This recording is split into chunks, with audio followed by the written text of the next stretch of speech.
sentimientos que el hombre experimente en su propia existencia, que son presentados con sabiduría ante Dios. Aquí se encuentran expresiones de gozo y dolor, angustia y esperanza, temor y ansiedad. Entonces dice, así la palabra que el hombre dirige a Dios se hace también la palabra de Dios. Fíjense, podemos rezar con la palabra de Dios a Dios. Esto es el sentido teológico. Responderle en su propio nivel, que nosotros no podríamos, ¿verdad? Criatura frente al Creador. Pero podemos llegar a su mismo nivel porque son sus propias palabras. Y entonces nuestra oración, dice el Papa, no lo digo yo, se convierte también en palabra de Dios. Nuestra oración. Y entonces dice, bueno, si eso ocurre, obviamente vamos a llegar a lo que se llama la fe. Si eso ocurre. La respuesta propia del hombre al Dios que habla es la fe. Con este movimiento que el Papa ha indicado. Entonces podemos llegar a la fe. Y esto también me llamó la atención, el número 26. El pecado como falta de escucha a la palabra de Dios. Dice el Papa, es importante educar a los fieles, o sea, nosotros, también Padre, ¿no? Padre Sergio también es fiel, ¿no? La verdad, el Código de Derecho Canónico, fieles somos todos. Código de Derecho Canónico, fieles somos, todos somos miembros del pueblo de Dios. Él además será ministro ordenado y nosotros seremos laicos, pero esa es otra distinción. Es una distinción de ministerio, o sea, de servicio. Pero en la iglesia somos todos fieles. Entonces, también el padre se tiene que educar en él. Es importante educar a los fieles para que reconozcan la raíz del pecado, en la negativa a escuchar la palabra del Señor. Bueno, y termina este ítem con un número dedicado a la Virgen María, Madre del Verbo, Madre, el Verbo de Dios, del Hijo, y Madre fiel. Y dice, es necesario mirar allí donde la reciprocidad entre palabra de Dios y fe. Entonces fíjense, Dios habla, el hombre responde. ¿Cómo? Y dice, lo mejor sería utilizando las propias palabras de Dios, los salmos, o los himnos. No solamente puse los salmos, el Papa pone los salmos como ejemplo, pero utilizando la misma palabra de Dios para orar. Y si se da esa dinámica, entonces estamos en la alianza. Y eso significa que se ha dado la fe. Esa fe que hay que trabajarla continuamente. Ahí donde fíjense lo estructurado que es el teólogo Ratzinger. Va de un concepto a otro, lo desarrolla, va a otro y lo va encadenando. Es muy estructurado en eso, muy sistemático, como buen teólogo. Y termina diciendo, bueno, y todo esto está muy lindo, ¿y dónde lo vemos? Dice, es necesario mirar allí donde la reciprocidad entre palabra de Dios y fe se ha cumplido plenamente. ¿Dónde? La Virgen María. Allí. Todo esto que explicamos teológicamente, ahí tiene. Ha ocurrido ya en la historia. Y si ha ocurrido en la historia, puede volver a ocurrir. Todas las veces que se quiera. Nuevamente, es necesario ayudar a los fieles a descubrir de una manera más perfecta el vínculo entre María de Nazaret y la escucha creyente de la palabra de Dios. Y eso nos lleva a un tema que no está tratado aquí, pero que es interesante, y es realmente el culto a la Virgen, ¿no? La mariología de la Iglesia, el verdadero culto a la Virgen. Bueno, muy bien. Y ahí termina ese primer ítem de esta primera parte. Ya estamos en el horario, ya no tenemos que ir. Segunda parte. Esto es muy técnico, así que voy a ir más rápido. Es muy técnico, esto está más orientado a todos nosotros, obviamente se puede leer todo lo demás y lo vamos a comprender, pero me parece que el Papa apunta más a los estudiosos, a los especialistas.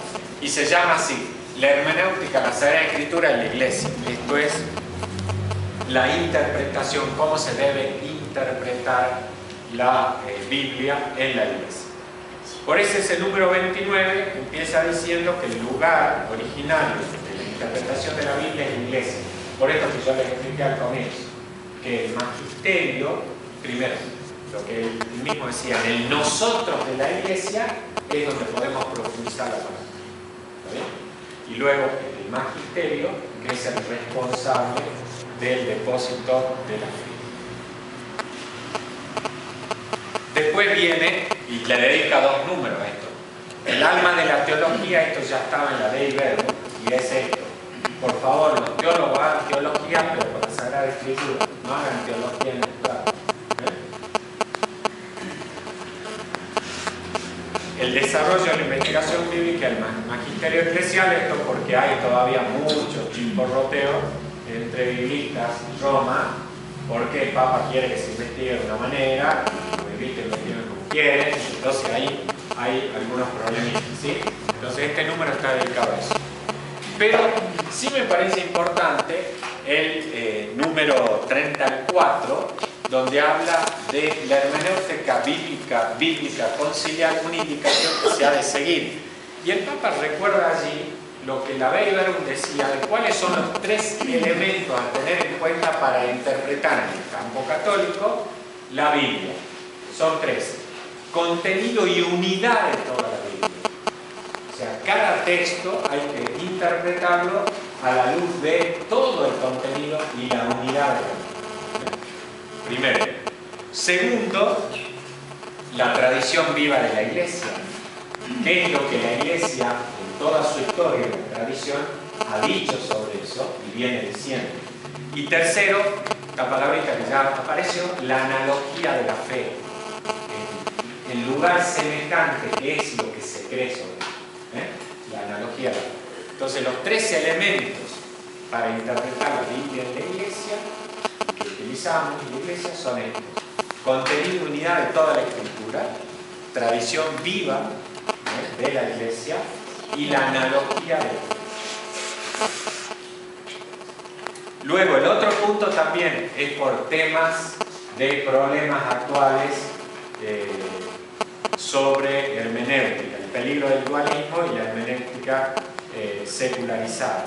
Aquí es porque hay, digamos, dentro de las distintas interpretaciones de la Biblia, no solamente en el campo católico, sino en todo el cristianismo e incluso fuera del cristianismo.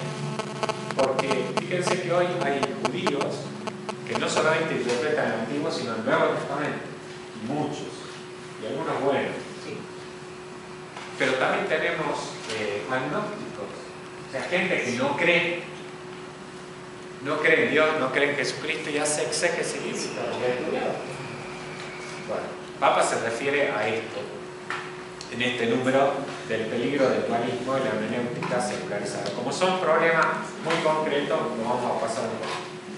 El número 37 vuelve a retomar algo que estaba ya en los Santos Padres, o sea, ya en la segunda, tercera generación cristiana, del siglo II en adelante. El sentido literal y el sentido espiritual, que lo vamos a retomar después, lo que se llama la lección.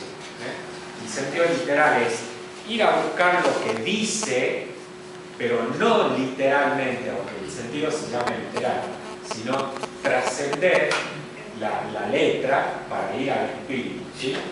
Y después el sentido espiritual, y es, bueno, ¿y hoy qué nos dice? Lo que después se aplica en la lección.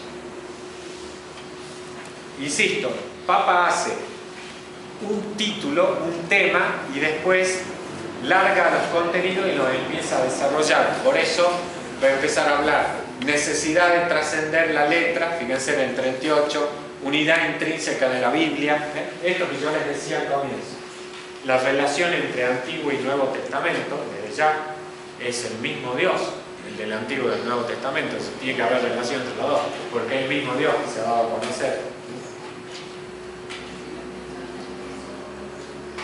Y le dedico un número a las famosas páginas oscuras de la Biblia, cuando Dios aparece con violencia, cuando hay situaciones bastante engorrosas y todo lo demás, y que obviamente eso hoy tiene una determinada explicación, pero que es necesario conocer los géneros literarios en los cuales se expresa, ¿no? De lo contrario, hacemos interpretación equivocada.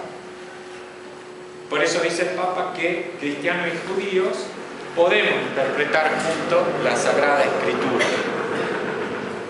Y allí recuerda algo que decía Juan Pablo II cuando fue a la sinagoga en Roma. Le dijo a los judíos: y ustedes son nuestros hermanos mayores. El Papa recuerda esto: los judíos son nuestros hermanos mayores. Como dice Pablo, las promesas de Dios son irrevocables. Las promesas de Dios son irrevocables. Y el 44, que yo quiero detener un minutito porque estamos siempre con este tema, que no sé si alcanzan a ver ahí, el número 44, la interpretación fundamentalista de la Escritura. No respetan el texto sagrado en su verdadera naturaleza, promoviendo interpretaciones subjetivas y arbitrarias. El literalismo representa una traición de su Pablo. Pero no pensemos gente fuera de la iglesia. Nosotros hacemos interpretación fundamentalista cuando leemos el corrido y queremos interpretar literalmente, sin hacer el esfuerzo de entender, como dice la ley, cómo hablaban en aquel tiempo. Porque ellos escribieron para gente de su época. Y eso hay que hacer el esfuerzo. Si no, estamos en una interpretación fundamentalista. En una Biblia, la que ustedes manejan, basta con que lean las notas al pie para ubicarse. Pero hay que leer y la introducción. Y lo mejor sería que vengan toda la escuela bíblica y van a aprender mejor, digamos. Pero tiende a tratar el texto bíblico como si hubiera sido dictado palabra por el Espíritu, y no llega a reconocer que la palabra de Dios ha sido formulada en un lenguaje y en una fraseología condicionada por una u otra época determinada. Y eso hay que reconocerlo para poder interpretarlo. La verdadera respuesta, la lectura fundamentalista, dice el Papa, es la lectura creyente de la Sagrada Escritura. ¿Qué es la lectura creyente de la Sagrada Escritura? Lo que ustedes hacen en la escuela bíblica, lo que se llama hoy la lección. Esa es la lectura creyente, que engloba todo: el sentido literal y el sentido espiritual, sin ignorar la mediación humana del texto inspirado y sus géneros literarios. Muy bien, y ahí entonces el Papa pide que los pastores, los teólogos y los exégetas hablen más y se junten y se entiendan más. Y la Biblia, el número siguiente, tiene que servir para el ecumenismo, porque es la palabra común a los cristianos. Entonces, la Biblia tiene que ser el documento, y de hecho lo es, fundamental y base para hacer ecumenismo con todos. El número 47 se refiere concretamente a indicaciones para la enseñanza de la Sagrada Escritura, los estudios teológicos, sobre todo en los ministros. No exclusivamente, pero sobre todo en ellos. Y después el número 48 y 49 son dos números que terminan esta parte: los santos y la interpretación de la Escritura. El Papa dice: ¿dónde vamos a mirar? Vamos a mirar en aquellos que realmente han vivido la palabra de Dios. Y entonces hay que mirar un poco a los santos padres y a los santos. Y enumera allí toda una serie de santos y da algunas citas.